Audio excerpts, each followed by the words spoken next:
Hey guys, welcome back to my YouTube channel. I am Asavari and this is episode 4 of the book review series. I seriously cannot believe that we are at episode 4 because this has been so much fun. This is my first time doing something like this and it has been nothing short of an adventure for me. It's a great experience and I'm so grateful that you guys watch my videos and you like them. So yeah, keep watching, keep supporting. Thank you so much. Let's get into it.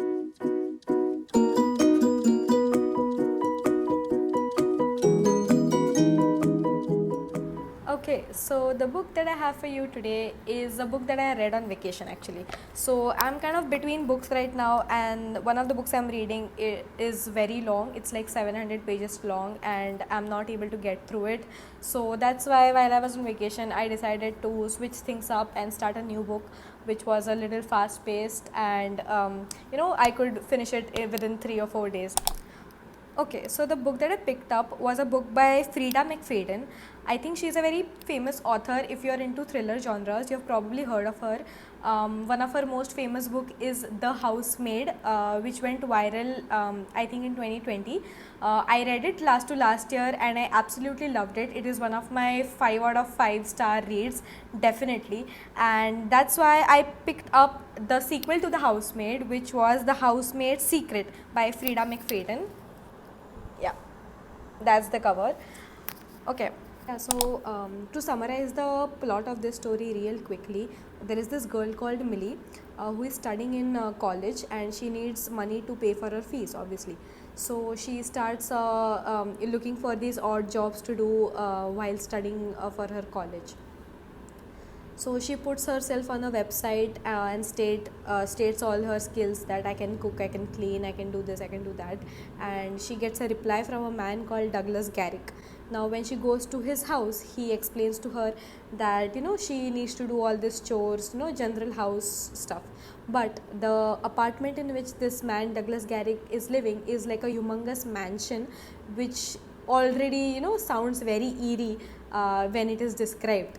This man, Douglas Garrick, tells her that his wife, Wendy Garrick, is very sick and she generally is in her own room in that mansion. But he advises Millie not to go there strictly because Wendy does not like when strangers or people come to her house or people interact with her.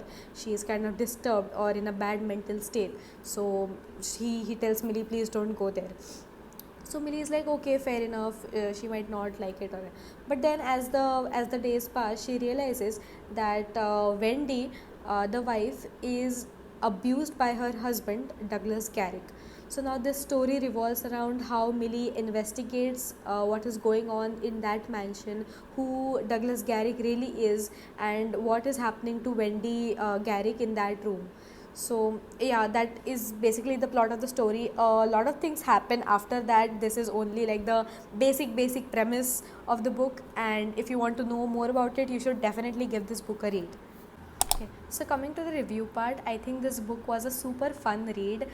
This is exactly the kind of book that you should be picking up on vacations, or you want to get out of a reading slump, you want to read something quick and interesting, then this is the kind of book you pick up. Freida McFadden books, generally all the books are super small, like they are generally around 270 to 300 pages, which is not a lot. You can finish these kind of books in like 2 or 3 sittings, and they keep you at the edge of your seat all the damn time. The setting is laid in such a way that it is suspenseful and dark and mysterious, so you keep on flipping your pages and to see where the story is going. So that is something that Freida does really well. So this was kind of a very big plus for me because this book was everything I was looking for. I didn't have to think too much about the characters and the developments and all the side characters. So yeah, that was good. The second part was that this book does have a few plot holes. There were some parts which I thought would be impactful by the end, but they were just not. They were just side plot lines which happened and then died down. So that was kind of a part that I did not quite understand. I did not really enjoy it. The second part was that if you have read The Housemaid before and you're immediately starting the sequel thinking that it would be just as good as the first part, then I think you would be disappointed because it kind of follows the same storyline, so you already know the plot twist. It's kind of similar to the first part. There are some parts though which are unexpected, like the final plot twist which happens at the very end of the book, but the main one is pretty straightforward. But apart from that, even if you know the plot twist, the style in which she arrives at it, the events that happen in the book are written in a pretty interesting way to keep you engaged till the end of it. You won't get bored, that's for sure. So yeah, it does count like a solid book in my opinion. So I have talked a lot about this book already, and we are at the end of the video where I give you my final ratings about this book. Even though this book had a few drawbacks, it was not like they were a deal breaker or something. It was still a really fun book, and I would definitely recommend it to all those who are looking for something short and sweet and interesting at the same time. So for me it was like a 4 out of 5, a solid book definitely. So yeah, that was all about this video. Thank you so much for watching. Bye bye.